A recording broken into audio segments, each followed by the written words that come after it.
श्री स्वामी समर्थ. स्वामी महाराज तुमच्या सर्व चांगल्या इच्छा पूर्ण करो ही स्वामींच्या चरणी प्रार्थना करते आणि आजच्या या नवीन व्हिडिओला सुरुवात करते.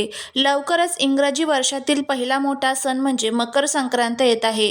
2026 मध्ये संक्रांत खूप खास आहे, कारण या दिवशी षटतिला एकादशी आहे. असा हा दुहेरी योग जुळून आलेला आहे.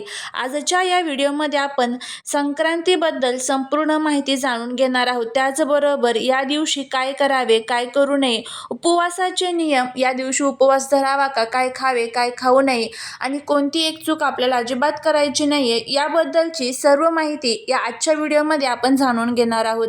त्यामुळे जर तुम्हाला हा व्हिडिओ आवडला तर चॅनलला लाईक करा, चॅनलवरती नवीन असाल तर सबस्क्राईब करा आणि असेच माहितीपूर्ण नवनवीन व्हिडिओ पाहण्यासाठी बेल आयकॉनलाही प्रेस करा, म्हणजे जेव्हा कधी मी नवीन व्हिडिओ अपलोड करेल त्याचं नोटिफिकेशन सर्वात अगोदर तुम्हाला भेटेल आणि तुम्ही एक पण व्हिडिओ मिस करणार नाही. त्याचबरोबर कमेंटमध्ये श्री स्वामी समर्थ लिहायला अजिबात विसरू नका, जेणेकरून स्वामींची तुमच्या कुटुंबावर, मुलांवर अगदी भरभरून अशी कृपा होईल. संक्रांतीच्या आदल्या दिवसाला भोगी म्हणतात. हा दिवस उपभोग घेण्याचा आणि आनंद साजरा करण्याचा असतो.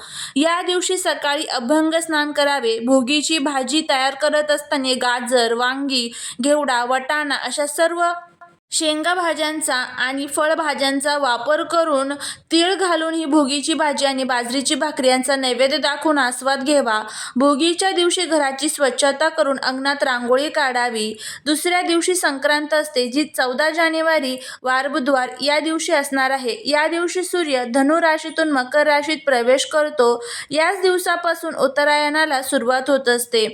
विशेष संयोग म्हणजे संक्रांत आणि तिला एकादशी यंदा संक्रांतीला एकत्र आलेले आहेत.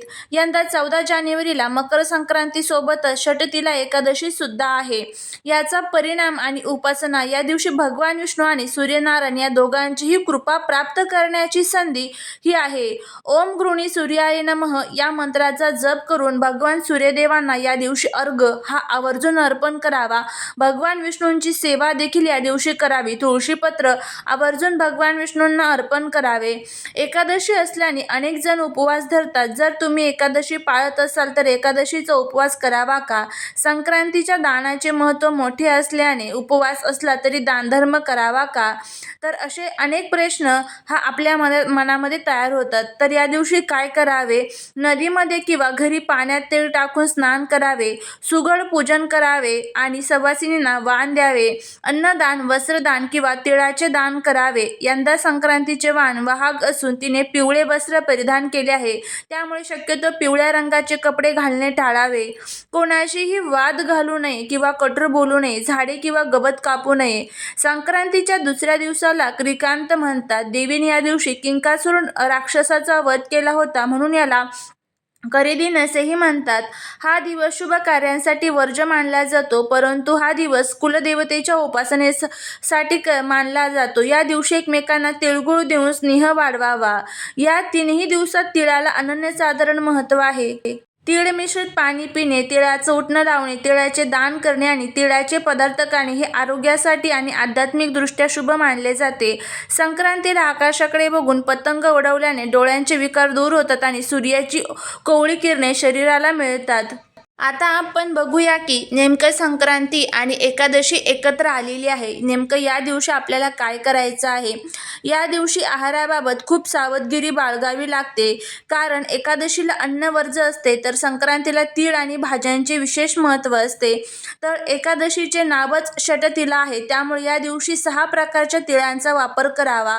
6 प्रकारे तीळ वापर करत असताना स्नानामध्ये वापरावे, उटणे तयार करताना वापरावे, तर्पण करताना, दान करताना, भोजन करताना आणि हवन करताना तिळाचा वापर करावा.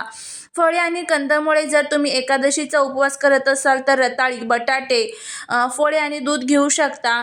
त्याचबरोबर जर तुम्ही उपवास करत नसाल तर संक्रांतीच्या दिवशी गाजर, वांगी, ओला हरभरा, घेवडा, वाटाणा आणि तीळ घातलेली मिश्र भाजी खाणे शुभ मानले जाते. एकादशी असल्याने तांदूळ, गहू, डाळी आणि इतर कोणतेही धान्य खाणे पूर्णपणे वर्ज्य आहे. जर तुम्हाला उपवास असेल तर उपवास नसेल तरीही तुम्हाला तांदूळ वर्ज्य करायचा आहे, कारण या दिवशी एकादशी असल्यामुळे आपल्याला तांदूळ जो आहे तर तो चुकूनही खायचं नाही. आणि त्याचबरोबर संक्रांती देवीने यंदा पायसम खाण्यासाठी घेतलेला आहे, त्यामुळे तांदळाचं सेवन हे यंदा आपल्याला पूर्णपणे वर्ज्य करायचं आहे.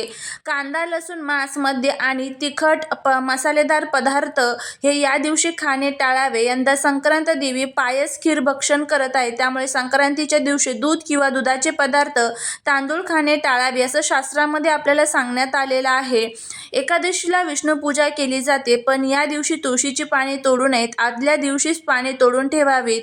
शास्त्रानुसार एकादशीच्या दिवशी लिंबाच्या किंवा इतर काड्यांनी दात घासू नयेत. झाडाला इजा होऊ नये म्हणून तुम्ही पाण्याने गुळण्या करून तोंड स्वच्छ करू शकता. संक्रांत आणि एकादशी या दोन्ही दिवशी केस कापणे, नखे काढणे किंवा दाढी करणे अत्यंत अशुभ मानले जाते. या दिवशी दुसऱ्याच्या घरचे अन्न खाणे टाळावे. स्वतःच्या घरात बनवलेले सात्विक अन्नच खावे. यंदा संक्रांतीचे वस्त्र पिवळे आहे, त्यामुळे स्वतः पिवळे कपडे घालणे टाळून इतर रंगाचे उदाहरणार्थ काळे, लाल, हिरवे कपडे परिधान करावेत. संक्रांतीच्या दिवशी सांगितल्या पद्धतीने हे सर्व आपल्याला गोष्टी ज्या आहेत तर त्या करायच्या असतात. या दिवशी गाईला गवत किंवा गुळपोळी खायला दिल्याने पितृदोष दूर होतो. संध्याकाळी घराच्या मुख्य दरवाजावर तिळाच्या तेलाचा दिवा हा आवर्जून लावावा. जर तुम्ही दर महिन्याची एकादशी धरत असाल तर नक्कीच उपवास धरावा. संक्रांत हा सण असला तरी एकादशीचे व्रत हे नित्य व्रत आहे. उपवास धरल्याने संक्रांतीच्या दानाचे फळ अधिक पटीने मिळते. जर शारीरिक कारणास्तव उपवास शक्य नसेल तर किमान तांदूळ आणि धान्य खाणे टाळावे. यंदा संक्रांत आणि एकादशी एकत्र आल्यामुळे अनेक प्रकारचे योग जे आहेत तर ते तयार झालेले आहेत. साधारणपणे संक्रांतीला तिळाचे महत्त्व असते आणि षटतिला एकादशीला तीळ हेच केंद्रस्थानी असतात. या दिवशी तिळाचा 6 प्रकारे वापर आपण बघितलेला आहे कशा पद्धतीने करायचा आहे. संक्रांतीच्या दिवशी सूर्य उत्तरायणात प्रवेश करतो. उत्तरायण हा देवांचा काळ मानला जातो. या दिवशी भगवान विष्णू आणि भगवान सूर्य यांची एकाच वेळी उपासना करण्याचा विष्णू सूर्य योग तयार झालेला आहे. यामुळे पितृदोष निवारण आणि कीर्ती वृद्धीसाठी हा दिवस सर्वोत्तम ठरतो. शास्त्रानुसार बुध ग्रहाचा वार आणि सूर्याचा संक्रांत प्रवेश यामुळे बुद्धी आणि प्रगतीचा मार्ग मोकळा होतो. ज्यांच्या पत्रिकेत बुध किंवा सूर्य कमजोर आहे त्यांनी या दिवशी केलेल्या दानामुळे विशेष लाभ मिळतो. या दिवशी ग्रहांच्या स्थितीनुसार अनेक ठिकाणी अमृत सिद्धियोग आणि सर्वार्थ सिद्धियोग यासारखे शुभ कालखंड तयार होतात. याचा अर्थ असा की या दिवशी तुम्ही जे काही सत्कर्म कराल त्याचे फळ तुम्हाला 1000 पटीने जास्त प्रमाणात मिळेल. ज्यांना नोकरीत प्रमोशन हवे त्यांनी या दिवशी सूर्याला अर्घ्य आवर्जून द्यावा. षटतिला एकादशीमुळे शरीरातील विषारी घटक बाहेर पडण्यास मदत होते आणि सूर्याच्या उत्तरायणामुळे प्रवेशामुळे शरीराला नवीन ऊर्जा मिळते. संक्रांतीने आसुरी शक्तीचा नाश केला आहे, त्यामुळे या दिवशी घरामध्ये गुगुळ किंवा कापूर जाळल्याने घरातील नकारात्मकता दूर होते. तर अशा पद्धतीने आपण संपूर्ण संक्रांत आणि एकादशीची माहिती बघितलेली आहे. या दिवशी काय करावे, काय करू नये, कोणत्या चुका टाळाव्यात, काय खावे, काय खाऊ नये, त्याचबरोबर कोणते योग तयार झालेले आहे. पण बघा, यंदाची संक्रांत सामान्य नाही. एका बाजूला सूर्याचा मकर प्रवेश आणि दुसऱ्या बाजूला भगवान विष्णूंची लाडकी षटतिला एकादशी हा असा योग आहे जिथे तुम्ही दिलेले एक तीळ सुद्धा सोन्याच्या दानासारखे फळ देईल. म्हणून दिलेल्या ह्या संधीचं सोनं आवर्जून करा. भेटूया पुढच्या एका छानशा नवीन व्हिडिओमध्ये. श्री स्वामी समर्थ.